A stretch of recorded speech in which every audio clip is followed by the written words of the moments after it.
Salut tout le monde, encore nous, donc on profite, on est sur la lancée. Bienvenue à nouveau sur Yoga Libre pour un autre épisode de Tutto Asana.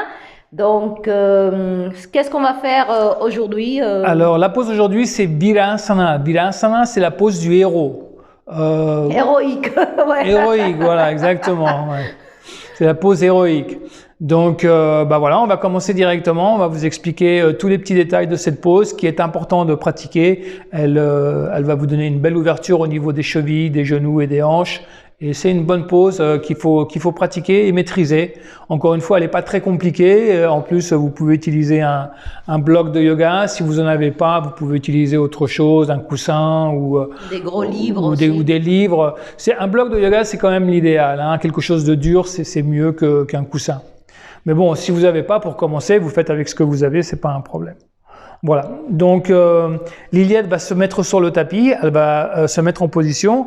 Alors encore une fois, ne vous jetez pas juste sur votre tapis n'importe où, regardez bien ce que vous faites, placez votre corps de façon à ce qu'il y ait une symétrie. Donc vous regardez bien, les genoux sont au centre de votre tapis et après vous allez séparer les pieds, alors les genoux sont ensemble, vous séparez les pieds et vous allez vous asseoir entre vos deux pieds. Vous pouvez rouler les mollets un petit peu sur le côté pour trouver un petit peu plus d'espace et vous allez poser vos fessiers sur le sol, si possible. Okay, si ça ne crée pas de douleur intense dans vos articulations, vous asseyez sur le sol. Si vous sentez que c'est trop de tension au niveau des muscles, au niveau des articulations, n'hésitez pas à prendre le bloc et à le mettre sous vos fessiers. Alors le bloc, pour Virasana, vous avez deux hauteurs. Hein. Vous avez la hauteur sur le champ et la hauteur à plat. Okay, donc sur le champ à plat comme ça et sur le champ comme ça. Donc vous choisissez qu'est-ce qui correspond le plus à vous pour aujourd'hui. Okay. Donc une fois que vous êtes installé sur votre bloc, ce que vous allez faire, c'est avec vos mains.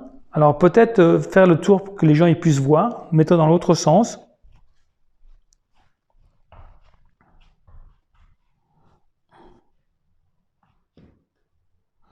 Voilà, donc vous êtes sur le bloc. Encore une fois, vous avez fait attention comment vous vous êtes placé. Hein. Avec vos mains, vous allez prendre la partie des fessiers et vous allez les tirer vers l'arrière, mais vraiment vers l'arrière. C'est important. Hein. Vous voulez être assis sur la pointe des os des fesses, vous ne attrapez pas sur les côtés. Montrez-vous comme si c'était sur les côtés. C'est pas sur les côtés, mais c'est vraiment à l'arrière, à côté de l'arrêt des fesses en quelque sorte. D'accord? Comme ça, vous avez bien les deux os, des os des fessiers qui appuient sur le sol. Après, alors retourne dans l'autre sens maintenant pour qu'ils puissent voir. Les joies d'enregistrer les vidéos. Alors, une fois que vous avez placé vos fessiers sur le bloc correctement, si vous êtes sur le bloc ou sur le sol, si vous êtes sur le sol, vous attrapez la peau de vos genoux avec vos mains et vous tirez la peau de vos genoux vers le haut. Et vers l'arrière un petit peu. Okay? Donc après, vous regardez vos pieds, vous vérifiez que les pieds ils sont pas partis en banane. Donc vous allez prendre, avec vos doigts, vous prenez le gros orteil, vous le tirez vers l'intérieur un petit peu, et le petit orteil vers l'extérieur. Comme ça, vous avez les pieds bien à plat et bien organisés. Ensuite, vous gardez le ventre bien rentré et à nouveau, comme dans Tadasana, vous allez aligner vos épaules au-dessus de votre bassin. Si vous restez un moment dans cette pose, vous pouvez placer les mains sur vos cuisses comme ça, l'une dans l'autre, et vous regardez en face de vous et vous respirez doucement et calmement. Si vous respirez un petit peu plus, si vous voulez rester un petit peu plus longtemps, il y a aussi cette variante dans la pose où vous rentrez le menton dans la gorge. Et sans bouger la poitrine, vous restez là un instant en respirant toujours doucement à travers le nez. Vous inspirez et vous expirez complètement. C'est une pose qui est très pratique pour apprendre à maîtriser Mula Bandha. Mula Bandha, c'est le muscle qui se trouve entre vos jambes, entre les organes génitaux et le rectum. Et quand vous expirez, vous le remontez vers le haut et vous le gardez vers le haut. C'est assez facile à trouver quand on est dans cette pose. Donc n'hésitez pas à utiliser un bloc si vous en avez besoin. Ça c'est Virasana. sur le champ à plat. Si vous avez assez de souplesse, vous pouvez le faire sur le sol. Après, il y a d'autres variantes aussi, on vous expliquera aussi, qui sont Supta Virasana, mais ça c'est autre chose. Si vous avez des sensations dans les articulations, c'est-à-dire dans les genoux, dans les chevilles ou dans les hanches, n'hésitez pas à utiliser le bloc. Okay? Vous voulez que les sensations soient dans la partie musculaire, dans le centre de vos muscles, plutôt que dans les articulations. La raison pour ça, c'est que dans les articulations, vous avez tous les cartilages, tous les ligaments, tous les tendons. Et ce sont des parties de votre corps que vous ne voulez pas surétirer ou endommager parce qu'elles sont très difficiles à remettre en état une fois que ça a été surétiré ou endommagé.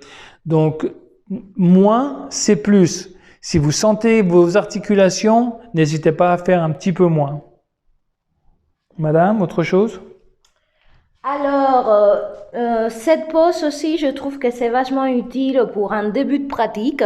Vous pouvez commencer avec Virasana, histoire de connecter avec votre respiration, de vraiment étirer un peu plus les jambes. Ou sinon aussi, à la fin de votre pratique, elle permet de faire un peu cet espace de méditation, de tranquillité où tu peux observer, voilà, le corps il est chaud, c'est beaucoup plus facile, bien évidemment, Virasana à la fin de ton cours qu'au début. Mais au début de ta pratique, elle est très intéressante parce que tout de suite, ton esprit, je trouve, il arrive dans le présent. Parce que ton corps, il est en train de te parler et voilà, il faut l'écouter. Donc, si vous la faites en début de pratique, n'hésitez pas à utiliser le bloc. Vous pouvez aussi vous appuyer sur le bout des doigts parce que moi, par exemple, le bloc, c'est trop haut pour moi. Mais en début de pratique, avoir le bout de doigt de chaque côté, ça me permet de gérer un petit peu la pression au niveau de mes genoux et mes chevilles en attendant que mon corps se relaxe. Mais sur le bloc, personnellement, je sens pas grand chose. Mais comme je peux pas le couper en deux, bah voilà. Donc ça peut être une option aussi. Et c'est une pose qui demande beaucoup de temps. Les gens, ils ont tendance à penser que Virasana, c'est la pose qui se déverrouille instantanément. Ouais, ça dépend. Il y a des gens pour qui c'est le cas. Hein, oui, mais si c'est pas ton cas, t'inquiète pas, c'est une pose qui demande de persévérer parce que ça dépend ce que tu fais, ce que tu fais pas, l'état de tes articulations. Ce qui est important, c'est de la cultiver, qu'elle t'accompagne vraiment tout le long de ta vie éventuellement parce que tout de suite, elle donne la mesure de la santé articulaire, je trouve, oui, complètement. et la santé musculaire. Donc, t'es jamais trop vieux pour commencer à faire Virasana, et quelque part, tu dois vraiment, même si t'es souple, etc., maintenir la capacité de faire cette pose tout le long de ta vie. Donc, c'est vraiment une bonne pose qui accompagne la pratique. Elle a l'air pas trop spectaculaire, mais elle est très subtile. On vous explique ces poses au départ parce que ce sont les poses de départ. Après, avec le temps, vous allez voir qu'on rentre dans des poses qui sont un petit peu plus complexes. Oui, elles ouvrent la porte pour pour faire des choses qui sont plus. C'est un peu les fondations de votre pratique de yoga. Donc, regardez bien encore une fois les explications de comment vous organisez sur votre tapis. Ok. N'hésitez pas à utiliser un bloc ou si vous n'avez pas un bloc, ça se trouve à Decathlon, ça coûte 10 balles. Hein. Voilà. Investissez, c'est un truc qui sert après pour toutes les poses. Pour toutes les poses. Hein. Choisissez-le plutôt dur parce qu'il y a il faut que ce soit dur. Mousse, mais c'est mieux que ça soit plus dur. Plus dur, ça va vous donner. Pour vous redresser votre squelette, quand vous appuyez les parties de votre corps sur quelque chose de dur, automatiquement ça vous porte vers, ça vous soulève, ça vous porte vers le haut. La réaction, elle est plus importante. Si vous avez quelque chose de mou, vous allez simplement vous enfoncer dans le sol et vous n'avez pas ce redressement de la colonne vertébrale et du squelette.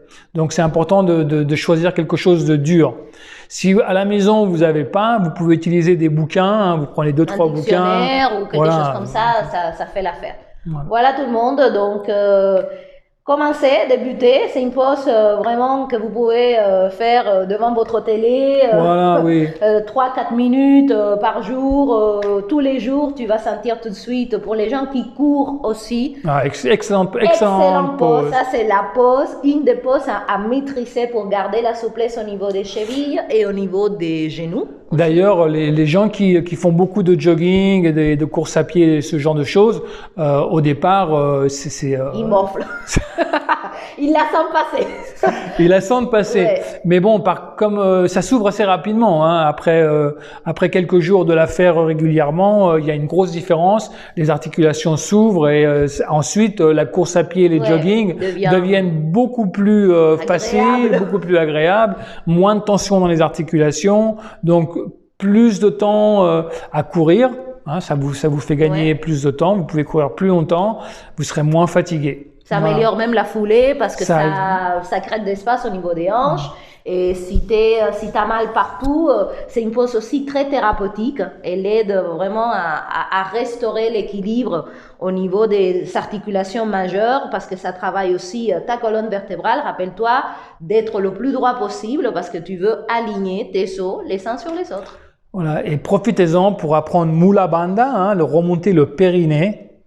Il faudrait peut-être qu'on refasse on refera une vidéo à ce sujet-là, mais bon, c'est pas une pause on peut pas vraiment voir ce qui se passe parce que c'est vraiment interne, hein, donc c'est compliqué à montrer, mais on essaiera de vous l'expliquer le mieux possible. Le plus pratiquement possible. Voilà tout le monde, donc merci beaucoup. Abonnez-vous à la chaîne, partagez, activez les notifications pour recevoir les vidéos. Et encore une fois, on se retrouve sur le tapis. Et n'hésitez pas à nous laisser un petit message si vous avez des questions ou des choses, on fera le mieux pour vous répondre. Voilà, donc belle journée en Vidasana. Bye bye. Au revoir.